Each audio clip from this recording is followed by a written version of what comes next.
ইতিমধ্যেই মহুয়া মৈত্র কৃষ্ণনগরের সাংসদ তিনি বিবাহ সূত্রে বেঁধে পড়েছেন। তার কারণ আপনারা জানেন, কিছুদিন আগেই দিলীপ ঘোষ একেবারে বর্ধমান দুর্গাপুরে যিনি দাঁড়িয়েছিলেন তিনি পর্যন্ত বিয়ে করেছেন, আর ঠিক সেই বিয়ের মরশুম যেন অব্যাহত। এ জায়গায় এবার মহুয়া মৈত্র তিনিও বিয়ের সাত সমুদ্রে তিনিও পড়ে পড়লেন, আর ঠিক সেই জায়গা থেকে মহুয়া মৈত্র নিয়ে ইতিমধ্যেই কিন্তু আবারও গুঞ্জন নতুন করে শুরু হয়েছে। এই সমস্ত বিষয় নিয়ে আমরা আপডেট নেব। এই মুহূর্তে রয়েছে আমাদের সঙ্গে আমার সহকর্মী সত্যজিৎ। কিছুদিন আগে আমরা দেখেছি দিলীপ ঘোষ তিনিও বিবাহ সূত্রে বেঁধেছেন নিজেকে, আর ঠিক সে জায়গায় এবার মহুয়া মৈত্র একই পথের পথিক। কি জানতে পারছো? ইংরেজিতে ভাষণ দেওয়া এবং তার যে বক্তব্য ধার আমরা জানি, বিদেশি শিক্ষায় শিক্ষিত মহুয়া মৈত্র, সেই মহুয়া মৈত্র এবার কিন্তু বিবাহ বন্ধনে আবদ্ধ হলেন। এবং তুমি দেখো, কিছুদিন আগে তুমি ঠিকই বললে দিলীপ ঘোষের কথা, বিজেপির প্রাক্তন রাজ্য সভাপতি তথা মেদিনীপুরের প্রাক্তন সাংসদ, তিনি বিবাহ বন্ধনে আবদ্ধ হয়েছেন এবার মহুয়া মৈত্র। এবং যেটা জানা যাচ্ছে, এই মহুয়া মৈত্র কিন্তু ভারতবর্ষে বিবাহ করেনি, তিনি বিবাহ বন্ধনে আবদ্ধ হয়েছেন জার্মানিতে, বার্লিনে। এবং যাকে বিবাহ করেছেন তিনিও কিন্তু একজন সাংসদ ছিলেন, অর্থাৎ পিনাকি মিশ্র, পাত্র পিনাকি মিশ্র। এই পিনাকি মিশ্রকে 1996 সালে পুরী থেকে, অর্থাৎ ওড়িশার পুরী থেকে কংগ্রেসের টিকিটে জিতে সাংসদ হয়েছিলেন। এবং তারপরেই তিনি বিজেডি অর্থাৎ বিজু জনতা দলে যোগদান, এবং তারপর 2009, 2014 এবং 2019 টানা 3 বার কিন্তু ওড়িশার পুরী আসন থেকে, লোকসভা আসন থেকে জিতে সাংসদ হয়েছিলেন। এবং এই যদি বলা যায় মহুয়া মৈত্র ঘনিষ্ঠতা আসেন তিনি, কিন্তু ঘনিষ্ঠতা আসার পর যেটা কিছুদিন আগে আমরা জানি 2024 লোকসভা নির্বাচন আগে যে বিস্ফোরকটা মন্তব্য করেন বিজেপি সাংসদ নিশিকান্ত দুবে, যে মহুয়া মৈত্র বলে যে ঘুষের বিনিময়ে সংসদে লগইন পাসওয়ার্ড দিয়েছেন। এবং সেই সময় দর্শন হীরানন্দের এই বিষয়টি সামনে এসে তখনই কিন্তু এই পিনাকি মিশ্রের সঙ্গে দূরত্ব তৈরি করে বিজেডি। এবং দূরত্ব তৈরি করার জন্যই 2024 সালের লোকসভা নির্বাচনে পিনাকি মিশ্রকে আর কিন্তু টিকিট দেয়নি বিজেডি। ফলে স্বাভাবিকভাবেই এবারে পিনাকি মিশ্র তিনি কিন্তু আর সাংসদ, কিন্তু মহুয়া মৈত্র তিনি তৃণমূলের টিকিটে 2024-এও যার সংসদ পদ কিন্তু বাতিল হয়েছে 2024 সালে লোকসভা নির্বাচনের আগে, কিন্তু 2024-এ জিতে কিন্তু আবার সাংসদ হন মহুয়া মৈত্র। এবং তারা বিবাহ বন্ধনে আবদ্ধ হলেন। যদি দুজনের ব্যক্তিগত জীবনের কথা বলা হয়, মহুয়া মৈত্র তারও কিন্তু এটা দ্বিতীয় বিয়ে, এবং পিনাকি মিশ্র তিনিও কিন্তু দ্বিতীয়বার বিবাহ বন্ধনে আবদ্ধ হলেন, অর্থাৎ দুজনেই কিন্তু দ্বিতীয়বার বিবাহ বন্ধন।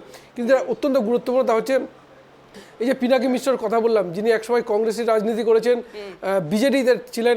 মহুয়া মৈত্র তিনি রাহুল গান্ধীর ডাকে তিনি কিন্তু ভারতবর্ষে, অর্থাৎ বিদেশি কর্পোরেটের চাকরি ছেড়ে তিনি ভারতে আসেন। অর্থাৎ রাহুল গান্ধী যখন ইউপিএ সরকার 2 ছিল, সেই সময় টিম রাহুল গান্ধী বলে কিন্তু একটা সারা একটা কিন্তু জোয়ার তৈরি হয়েছিল। এবং সেখানে কিন্তু এই মহুয়া মৈত্র বলা যায় বিদেশি চাকরি ছেড়ে দেশে আসেন, প্রথমে কংগ্রেসে যোগদান, এবং তারপর 2010 সালে তৃণমূলে যোগদান, এবং 2011 বিধানসভা নির্বাচনে করিমপুর থেকে জিতে বিধায়ক হন। এবং তারপরে আমরা দেখেছি 2014 এবং 2019 এবং 2024 এই দুবার কিন্তু এই কৃষ্ণনগর লোকসভা আসন থেকে জিতে কিন্তু সাংসদ হয়েছেন। এবং বলা যেতে পারে এই মহুয়া মৈত্র সবসময় বিতর্কে থাকেন এবং সংসদে ভাষণ দিতে ভালোবাসেন, ইংরেজিতে ভাষণ দেন, এবং যাকে তর্ক বা চর্চা সবসময় কিন্তু লেগে রয়েছে। এবং অবশ্যই সেই মহুয়া মৈত্র কিন্তু বিবাহ বন্ধনে আবদ্ধ হলেন। একেবারে তাই সত্যজিৎ, আরও একটা বিষয় এখানে অত্যন্ত গুরুত্বপূর্ণ, তা হলো একেবারে বঙ্গের মাটি ছেড়ে, একেবারে দেশের মাটি ছেড়ে সুদূরবর্তী জার্মানিতে গিয়ে তিনি বিয়ে করলেন। এবং রাজনীতি এবং ব্যক্তিগত এই দুটো বিষয়কে একসঙ্গে কোনো এক জায়গায় সংযোগ স্থাপন করতে চাইলেন কি মহুয়া মৈত্র? দেখো, একদমই তাই। দেখো, এই মুহূর্তে যদি আমরা বলি দেশের সেলিব্রিটি যারা রয়েছেন, সিনেমা আর্টিস্ট বলো, তারা কিন্তু অনেকেই কিন্তু বিবাহ বা যে কোনো অনুষ্ঠানের ক্ষেত্রে তারা কিন্তু বিদেশটাকে পছন্দ করেন। এবং মহুয়া মৈত্র কিন্তু তার ব্যতিক্রম শব্দও রয়েছে সত্যজিৎ, ডেস্টিনেশন ওয়েডিং। একদমই তাই। এই ডেস্টিনেশন ওয়েটিং তারা কিন্তু পছন্দ, ইউরোপ বলো কারো, আমরা জানি দুবাইয়ে অনেকে যান, তো মহুয়া মৈত্রের পছন্দ কিন্তু সেই জার্মানির বার্লিন। এবং সেখানে কিন্তু তিনি বিবাহ বন্ধনে আবদ্ধ হলেন। এবং দেখো, যেটা সামনে এসছে যে মহুয়া মৈত্র যে বিবাহর যে পোশাক, সেটাও কিন্তু সামনে এসে যা কিন্তু সাধারণ মানুষের নজর কাটবে। অর্থাৎ কোনো সেলিব্রিটিদের থেকে, সেলিব্রিটিরা হয়তো অভিনেত্রী হন, এরা হয়তো বলা চলে জনপ্রতিনিধি, কিন্তু মহুয়া মৈত্র সেই ব্যালেন্সটা তিনি কিন্তু বজায় রেখেছেন। অর্থাৎ রাজনীতির সঙ্গে তার যে ব্যক্তিগত জীবনে সেটা ব্যালেন্স কোথাও রাখার চেষ্টা করেছেন। কিন্তু ওকে বলে রাখবো যে দেশের, অর্থাৎ যদি বিতর্ক, কারণ দেশে বিয়ে হলে তেমনি কিন্তু বিতর্ক চর্চা কিন্তু ব্যাপক বাড়তো, সেই কারণেই তা কিন্তু দেশের বাইরে সালে, অর্থাৎ এক কথায় বলা যায় অত্যন্ত গোপনে কিন্তু এই বিবাহ বন্ধনে আবদ্ধ হয়েছে। এবং তুমি যে কথাটা বলে যে দুজনে কিন্তু সংসদের রাজনীতি অর্থাৎ পোড় খাওয়া বলা যেতে পারে। পিনাকি মিশ্র 1996 কংগ্রেসের টিকিটে জেতা সাংসদ, এবং তারপরে বিজেডি, অর্থাৎ টানা 4 বারে কিন্তু লোকসভা সাংসদ ছিলেন এই পিনাকি মিশ্র। এবং মহুয়া মৈত্র তিনিও সাংসদ।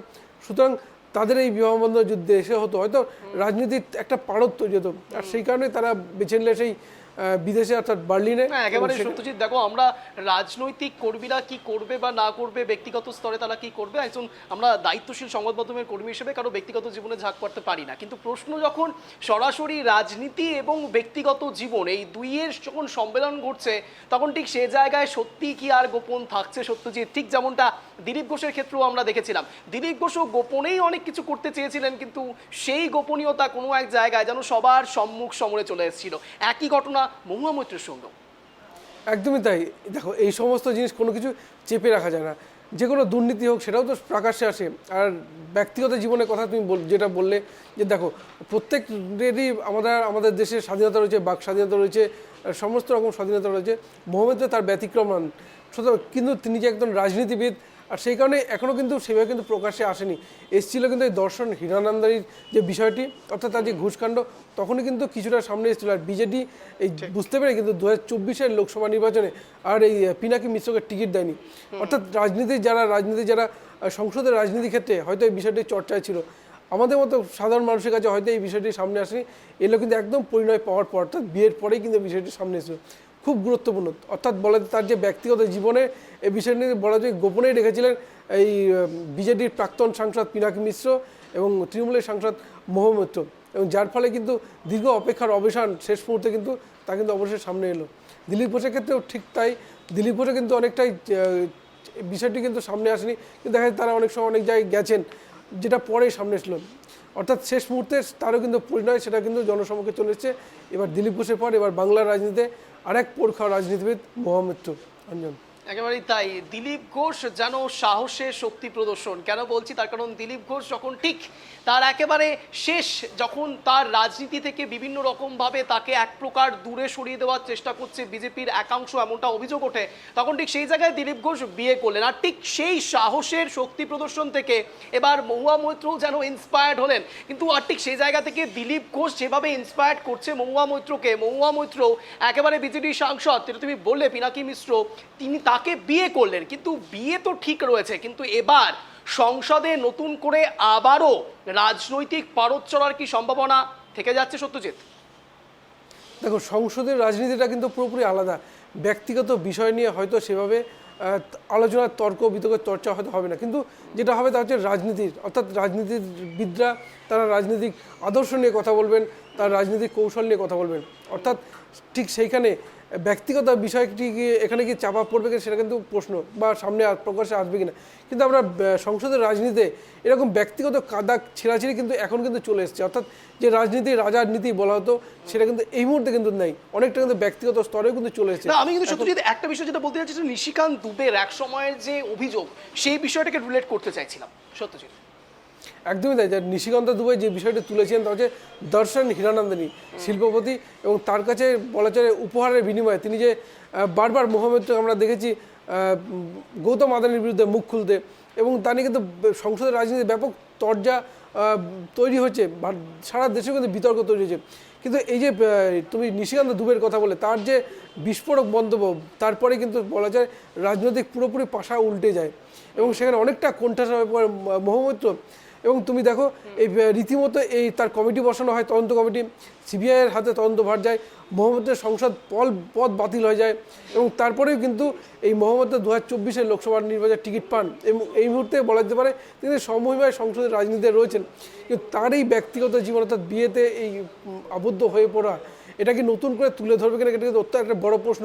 তুমি ঠিকই বললে, কিন্তু সেটা তো সংসদে অধিবেশন বললে সে বিষয়ের সামনে রয়ে, কিন্তু যেটা এই কারণে কিন্তু এই নিশিকান্ত দুবের এই অভিযোগের বিষয়টি সামনে আসার জন্যই কিন্তু পিনাকি মিশ্রের সঙ্গে দূরত্ব তৈরি করেছিল বিজেডি, এবং যার ফলে আবার সেই অর্থাৎ এই যে বিবাহ বন্ধে আবদ্ধ হওয়া নতুন করে তোলার কিন্তু সম্ভাবনা যথেষ্ট রয়েছে। কিন্তু কী হবে সেটা তো সংসদে অধিবেশন বসলেই জানা যাবে। অঞ্জন, একেবারে তাই। রাজনীতির ভবিষ্যৎ এবং ব্যক্তিগত ভবিষ্যৎ ঠিক কোন দিকে যাচ্ছে মহুয়া মৈত্র, আমাদের নজর থাকবে। অনেক ধন্যবাদ সত্যজিৎ সঙ্গে থাকার জন্য।